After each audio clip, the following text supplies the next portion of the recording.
ایک بہن نے دو بہنوں نے کویسچن کیا تھا، الگ الگ تھیں۔ ایک نے کہا کہ میں پیگننٹ ہوں اور ابھی رمضان آ رہا ہے تو کیا میں روزہ رکھوں یا میں چھوڑ کر فدیہ ادا کر دوں؟ دیکھیں، مسئلہ یہ ہے کہ حالت حمل میں بھی روزہ رکھنا اسی طرح فرض ہے جیسے غیر حاملہ کسی خاتون کو روزہ رکھنا لازم ہوتا ہے۔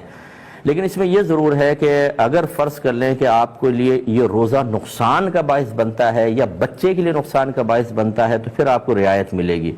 اور اس کا کیسے پتہ چلے گا کہ یہ روزہ رکھنا باعث نقصان ہوگا کہ نہیں ہوگا؟ اس کے تین ذرائع ہیں، ان میں سے کوئی ایک ذریعہ ضرور ہونا چاہیے کہ یا تو کسی ماہر ترین ڈاکٹر نے یہ کہا ہو کہ آپ کی صحت اس بات کی متحمل نہیں ہو سکتی کہ آپ روزہ رکھیں، یا آپ تو روزہ کر لیں گی لیکن بچے پہ بہت ہی منفی اثرات مرتب ہوں گے۔ ایسی صورت میں ڈاکٹر کا مشورہ قبول کرتے ہوئے ہماری بہن روزہ چھوڑ سکتی ہیں۔ ابھی آپ کھائیں پئیں، پھر جب بچہ پیدا ہو جائے اس کے بعد پھر اس روزوں کی آپ کو قضا کرنی ہوگی، کفارہ وغیرہ نہیں ہوگا۔ دوسرا یہ کہ کوئی سابقہ زندگی کا تجربہ ہو، پہلے کبھی آپ پیگننٹ تھیں، حالت روزہ میں آپ گئیں اور پھر اس میں بہت زیادہ آپ کو نقصان ہوا، آکسیجن کی کمی ہو گئی، پانی کی کمی ہو گئی، دیگر مسائل ہوئے اور بہت ہی مسائل ہو گئے تھے، تو وہ سابقہ تجربہ آپ کے لیے اس رمضان بھی ایک دلیل بن سکتا ہے اور آپ روزہ چھوڑ دیں کیونکہ پہلے آپ کی حالت بگڑی تھی۔ یا تیسری چیز ہوتی ہے، دونوں پہلے کے نہ ہوں تو موجودہ مشاہدہ، کہ ڈاکٹر نے بھی منع نہیں کیا، پہلے بھی کبھی ایسا نہیں ہوا، لیکن آپ نے اب اس رمضان روزہ رکھا تو آپ کی حالت بگڑنا شروع ہوئی اور بہت زیادہ پرابلم ہو گئی، تو آپ یہ والا روزہ بھی توڑ سکتی ہیں اور اس کو بنیاد بنا کر آگے کے روزے بھی چھوڑ سکتی ہیں۔ لیکن ان تین ذرائع میں سے اگر کوئی ذریعہ آپ کو حاصل نہ ہو تو صرف خوف، تھوڑا بہت اندیشہ اور گھر والوں کی باتیں سن کر کہ بھئی چلو اللہ معاف کرے گا بعد میں رکھ لینا، ایسا نہ ہو کہ کچھ ہو جائے، اس کا اعتبار نہیں۔ اگر اس طرح کی مطلب غیر شرعی دلیلوں کی بنا پر آپ روزہ نہیں رکھیں گی تو گناہ گار ہوں گے۔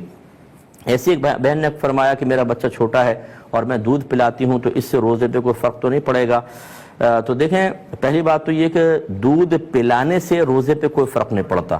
نہ روزہ جاتا ہے نہ اس سے وضو ٹوٹتا ہے، یہ اچھی طرح یاد رکھیں۔ اس حالت میں بہنیں دودھ پلا سکتی ہیں، لیکن بات وہی ہے کہ اگر فرض کریں دودھ پلانے سے عورت کو اتنی زیادہ نقاہت ہو جائے کہ وہ روزہ پورا ہی نہیں کر سکتی اور دودھ نہ پلائے تو پرابلم ہو تو اس کے لیے بھی رعایت نکلے گی۔ ایسی بہنوں کو دیکھنا چاہیے کہ کیا بچہ آپ کے دودھ کے علاوہ کسی اور غذا پر یہ مہینہ گزار سکتا ہے، پھر تو واجب ہے کہ آپ روزہ رکھیں اور بچے کو دوسری غذا پر لے کر آئیں اور یہ مہینہ آپ روزے رکھ کر گزاریں۔ دوسری صورت یہ ہے کہ بچہ آپ کے علاوہ کسی کا دودھ قبول نہیں کرتا، آپ ہی کا کرتا ہے، جیسے بعض بچے دوسری چیزیں نہیں لیتے ہیں۔ ایسی صورت میں اب وہی غور کرنا ہوگا، وہ جو میں نے پہلے بتایا کہ کسی ڈاکٹر سے مشورہ کریں کہ دودھ پلا کے کمزوری تو نہیں ہو جائے گی مجھے، یا پھر سابق زندگی کا تجربہ یا موجودہ مشاہدے کو دلیل بنائیں کہ آپ نے دودھ پلایا اور روزہ پورا کرنا مشکل ہو گیا اور پرابلم کریٹ ہوئی۔ اگر ان تین میں سے ذریعے میں سے کوئی ایک چیز ثابت ہوتی ہے تو پھر آپ کے لیے مطلب دودھ پلائیں اور روزہ چھوڑ دیں، لیکن اگر ایسا نہیں ہے تو پھر آپ روزہ رکھیں اور دودھ پلاتی رہیں اور روزوں کو کمپلیٹ کریں۔ یہ جو ہے نے فدیہ کا پوچھا تھا، فدیہ دیکھیں جب تک انسان